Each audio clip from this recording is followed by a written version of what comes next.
Alors, je m'appelle Florent Poda, je suis sertisseur à l'atelier Les Trois Ors. Les Trois Ors est une entreprise familiale qui a 35 ans environ, qui a été créée de toutes pièces par mon père, où dedans ma tante qui travaille, ainsi que mon frère et moi-même sommes venus travailler avec lui, quoi. J'ai appris le métier de sertisseur à l'âge de 16 ans. J'ai arrêté l'école parce que c'était pas fait pour moi. J'ai donc décidé d'apprendre le métier de sertisseur chez mon père. Et j'ai appris ce métier sur le tas, quoi. Donc j'ai été formé par mon père et un employé à lui, qui m'ont très bien appris le métier. Et maintenant, ça fait plus de 20 ans que je fais ça. Et je suis très content, quoi. C'est un atelier de bijouterie où on fait tout.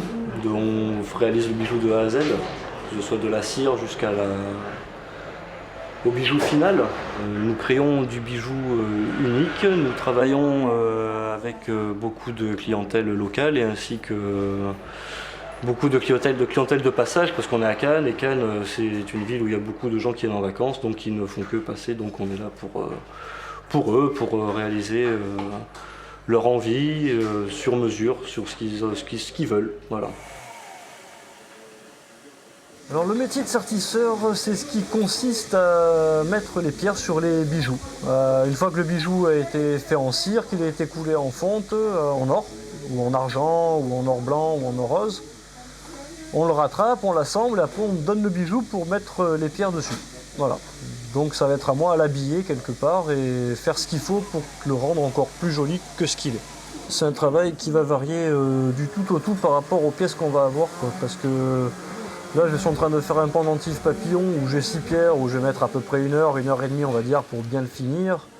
Et après, il y a des pendentifs comme ce pendentif poire que j'ai ici, améthyste, où bien sûr, là, on va dire qu'il va falloir compter une dizaine d'heures de sertissage dessus, à peu près. Pour 600, il y a 500 et quelques pierres, quoi. Moi, j'utilise différentes échoppes. Fine, large, plate, plus un tour, une pièce à main, on appelle ça, qui est un tour avec une marteleuse.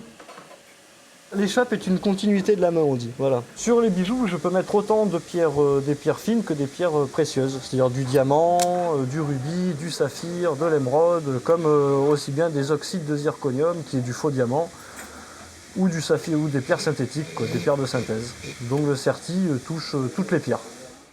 Ce qui me plaît dans mon métier, c'est le côté artisanal, de sublimer l'objet, quoi, quelque part, quoi, de le rendre encore plus beau que ce qu'il est par rapport au travail qu'on va effectuer dessus. Chose qui se fait de plus en plus rare en France et dans beaucoup de pays aussi d'ailleurs, mais voilà, de rendre quelque chose de beau avec mes mains et de toucher des pièces d'exception, de faire de voir des pierres qu'on ne verra pas autre part, de voir des bijoux qu'on ne verra pas autre part, parce que vu qu'on travaille pour les grosses maisons aussi, donc on voit beaucoup de choses qu'on ne verrait pas chez nous spécialement par rapport à notre clientèle, à nous. Le but, je pense que de tout le monde, c'est d'évoluer dans sa carrière, donc après, est-ce que je continuerai à être sertisseur? L'avenir me le dira. L'avenir de cet atelier, je le vois bien, tout dépendra de nous, quoi, ce qu'on en fera, quoi. Donc pour l'instant, on a essayé d'évoluer avec notre temps, en incluant de nouvelles technologies, que ce soit l'imprimante 3D, la soudure laser, le serti horloger que j'ai été apprendre il y a 5 ans en Suisse. Et donc l'avenir, je le vois bien pour l'instant.